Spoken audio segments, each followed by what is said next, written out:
I just want to celebrate another game we're winning.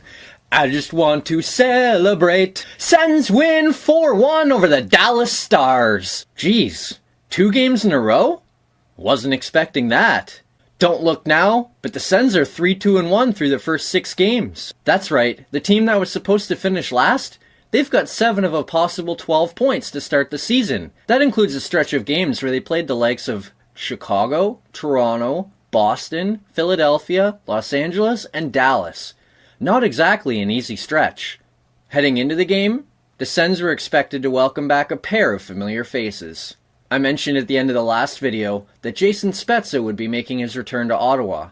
What I didn't mention is that Ottawa boy and former Sen Marc Methot would also be returning to Ottawa, playing his first game since being acquired by the Vegas Golden Knights in the expansion draft. Methot was injured in Dallas' trip last year.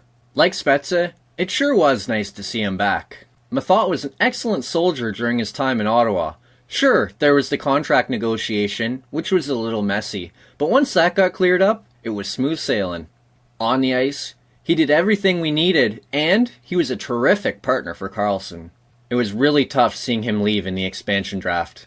But Methot is now in Dallas, and like I mentioned in the last video, Dion is now in Los Angeles. That means the team needs to truck forward with a young, inexperienced decor. With CC still out and the Sens thumping the Kings, Guy Boucher decided to give each of them another crack in the lineup, electing to dress 11 forwards and 7D, the same set he dressed against the Kings. Now, before we get into the game, it was another solid effort from the Sens. Yes, the shots were too high, again, but they limited the scoring chances against, and they really kept Benn, Seguin, Radulov, and Klingberg from taking over the hockey game. Finally, the Sens stopped a premier point producer. After giving up enough goals to allow players who played against the Sens to occupy 9 of the top 10 spots in the NHL scoring race, they held Tyler Seguin pointless, showing they can keep other top players at bay, if they want to. Having said that, it sure was a bore fest. There were parts of the game where one team would carry the puck into the other team's zone. They would turn it over, and the puck would go back into the neutral zone.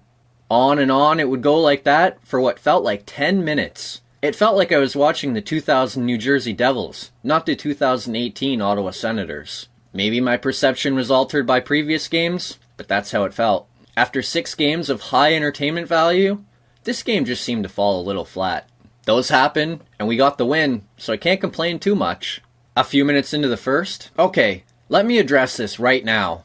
I haven't brought this up this season, but it needs to be addressed. It needs to stop. Now.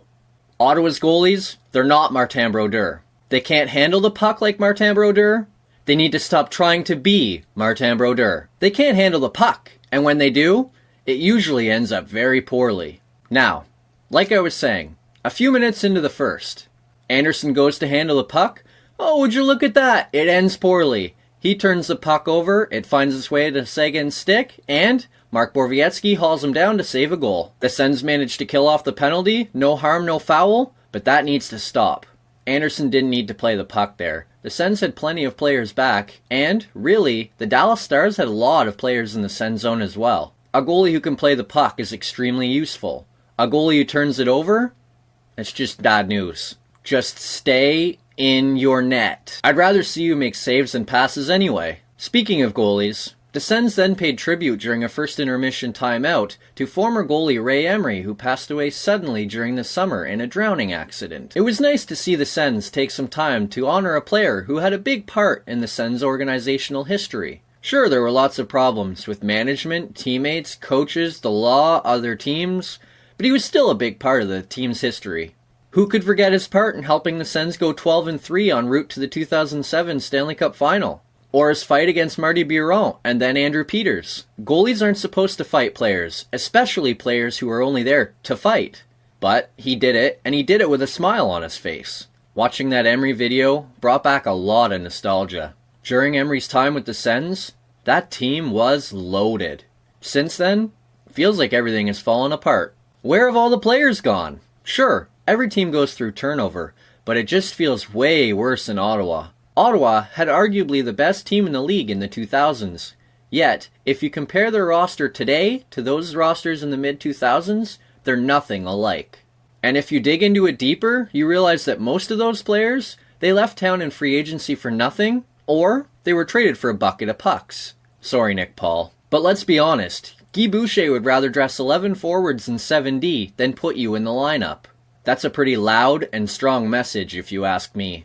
Ironically, the guy that Paul was traded for happened to be sitting on the Stars bench that night. Choosing the night to honor Emery with Spezza in the building? That was a nice touch by the Sens.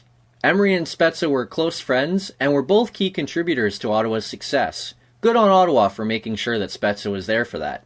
Maybe that little tribute pumped Spezza up. With just over 3 minutes left in the first, Radulov carries the puck towards the blue line. He slides a backhand pass over to Spezza. He steps over the line and slides a nifty feed to Klingberg. He cuts into the middle, fires a wrister by Andy, and the Stars have the first lead of the game. That was vintage Spezza. He spins off a check of DeMello, and with Stone bearing down on him, nutmegs the Sens forward and goes through his legs onto the stick of Klingberg. Spezza was always a great passer during his time in Ottawa, and he showed it there. Klingberg then cut inside on DeMello, and with an empty space in front, fired a shot towards the net. Boros sticks his stick out to try to tip it away. Whether it hit his stick or not, I'm not sure. Doesn't matter, it beat Anderson, and the Stars lead 1-0. Not a lot of blame to go around. It was a power play, and like I mentioned, it's tough to stop the Stars' big guns. They made a play and got a goal, move on, and all is fine. Remember when I said it was a boring game? Well, not much happened until late in the second period. With seconds remaining in the period, hello? Is it me you're looking for? It's Mad Max!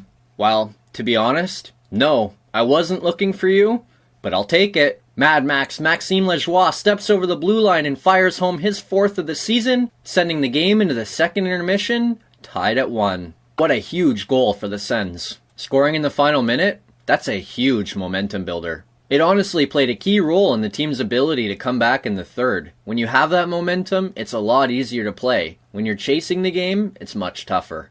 As for Mad Max, what can you even say about him anymore? He's literally having the best year of offensive hockey of his entire life. At least dating back to when he was 12. Sure, he scored more total goals in other seasons, but his production so far this season is off the charts compared to his total body of work from other years. Do I expect him to slow down? No question. He's playing terrifically right now, and honestly, even if he slows his production down by half, he's still on pace for an excellent offensive season. Hashtag Lajoie for Calder. He's second in goals and second in points in rookie NHL scoring. The only guy that's ahead of him is Elias Pettersson, and he's hurt right now. If you've got a problem with me saying Lajoie is a Calder candidate 6 games into the season, come at me. The numbers in the play?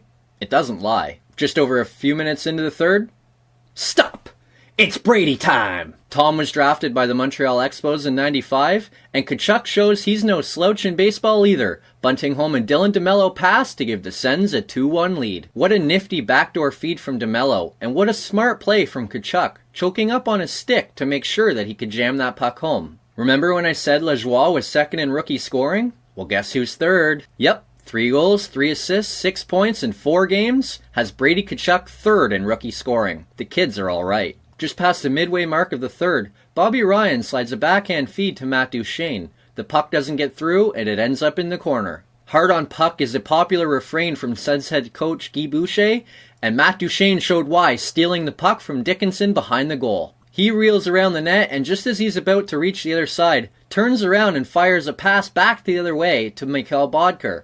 He taps in the empty net, and the Sens lead is 3-1. What a ridiculous feed from Duchene. I call it ridiculous, but honestly, even that doesn't feel like it's doing it justice. Yes, you see this kind of play a couple times a year, but every time I see it, I'm just awestruck. Ben Bishop is standing there like, "You gonna come around, Duchene?" Then he turns his head the other way. "Oh wait, the puck's in. What just happened?" Yes, Bishop, the goal's in. Matt Duchene makes the puck disappear, and a goal appear, 3-1. A lot has been made so far this season about Matt Duchene not scoring, and quite honestly, I don't get it. Would it be nice to see him score? I guess so. But somebody has to score the goals, and we've had plenty of people doing that so far this season. And while somebody has to score the goals, somebody else has to set them up. Duchene might be goalless, but he's been our setup man. 6 games, 6 assists. That's an 82 point, 82 assist pace. You're going to tell me those numbers are bad? As long as he keeps producing and making plays like that, where he not only showed off his skill, but also his compete level, I have no complaints, and neither should you. Then, with 7.5 minutes left, in the face-off in the Sens zone, the Stars pull their goalie. Come on, seriously? This is getting ridiculous. Almost half a period left and already you pull your goalie? If you know me, you'll know I hate when teams pull their goalie. For them to do it with 7.5 minutes left, it nearly gave me an aneurysm. What on this green earth has hockey come to? If you pull your goalie, you're basically asking to be scored on, in my opinion. By pulling your goalie with 7.5 minutes left, you're pretty much guaranteeing that your deficit is going to be too big to overcome. Maybe this makes me boring, but that goalie would be tied to the net Goldberg style if I was the coach. My teams, they'd have the fewest empty net goals against in the league. They'd also be last in empty net goals for, likely tied with somebody else though, because let's be honest, how often does it actually work? If you want to play your goalie, do it with 5 seconds left in the face-off in the attacking zone. Give your team a chance without giving the other team a free goal. Just my thinking, what do I know? Apparently more than Jim Montgomery. He replaces Bishop with the face-off in the neutral zone, but pulls him again a few minutes later. Oh, what a surprise. Zach Smith hits the empty net, and the pulled goalie trick fails again. That goal wrapped up the scoring, and the Sens come away with a 4-1 win over the Dallas Stars. A pair of streaks were on the line coming into the contest, but with the Sens win, only one survived. Coming into the game, former Sen Ben Bishop had never lost in regulation against the Sens. Well, slap some butter on that record, because it's toast. A record that hasn't yet turned into toast? The Sens' winning streak against the Dallas Stars, which reached 5 games with the win. Sure, they only play twice a year, but a winning streak is a winning streak. If the Sens could extend their streak to 5 straight against every Western Conference team, the record would look pretty good. Something else that looked pretty good, or at least better than it did against the Kings? The Sens' coaching staff. After some confusing defensive usage against the Kings, it looked slightly better against the Stars. Still far from great, but better. Max Lajoie played a team-high 21-26. That's pretty good. Christian Jaros played a game-low 954. Okay. Ben Harper again played too many minutes at just over 21. Again, he did kill nearly 5 minutes in penalties, but still. Sure, he had another solid night. But if you won't dress him when the team is healthy, why is he playing a game high or close to it when they're not? Chabot and Boro were just over 18, and DeMello was just shy of 18.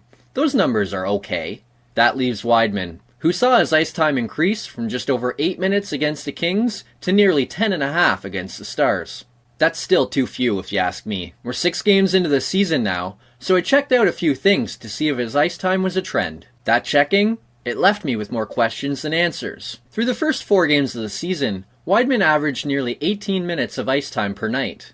In his last 2 games, once Harper drew into the lineup, his ice time plummeted to just over 9. With Harper in the lineup, his ice time was cut in half. Sure, he doesn't kill penalties, and the Sens took 9 in the last 2 games, but they took a lot against the Flyers too, and he still had nearly 14 minutes of even strength time. What is going on? What changed? Is Wideman also nursing an injury? Is there concern his hamstring won't hold up? If either answer is yes, take him off the ice! He's barely playing anyway! And if the answer's not, hopefully we see those numbers level out in the games to come. Now, the good news. The good news last night can really be summed up in 2 easy words.